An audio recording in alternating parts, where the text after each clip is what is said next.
Being ready for a major disaster, it's no longer the realm of militiamen hidden in the mountains. The shaky economy, recent catastrophes fueling this growing movement of soft-core survivalists who could be your next-door neighbors. 7 News reporter Jacqueline Allen introduces all of us to Colorado's Preppers Network. It's a story you'll see only on 7 News.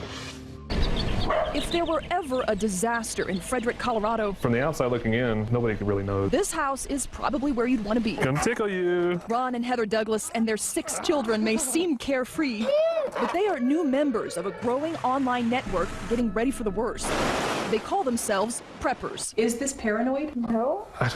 We don't think so. We think we're very normal. Remember post-Hurricane Katrina? The government was criticized for not delivering food and water fast enough, even in Colorado. A couple of years ago, we had 3-4 foot of snow. People couldn't leave their house. We had neighbors that didn't have enough food for 3 days.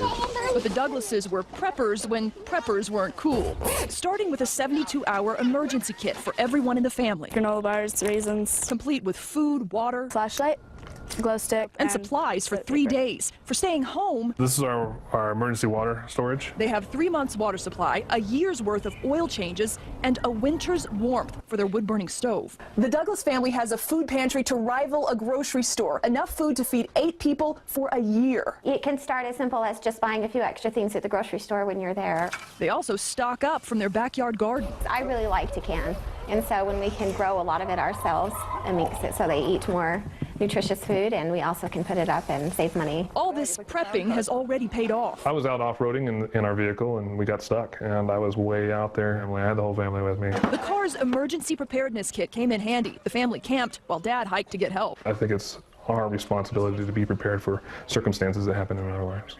They're no survivalists. They live in the suburbs, but they say the preppers movement is the reason they can feel carefree. I think there's a sense of freedom that comes with being independent and relying upon yourself for things.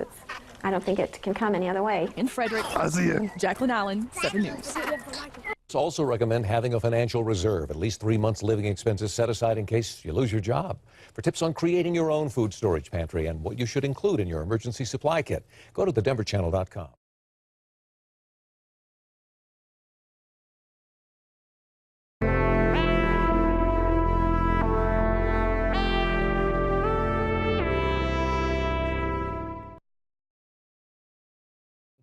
Being ready for a major disaster, it's no longer the realm of militiamen hidden in the mountains. The shaky economy, recent catastrophes fueling this growing movement of soft-core survivalists who could be your next-door neighbors.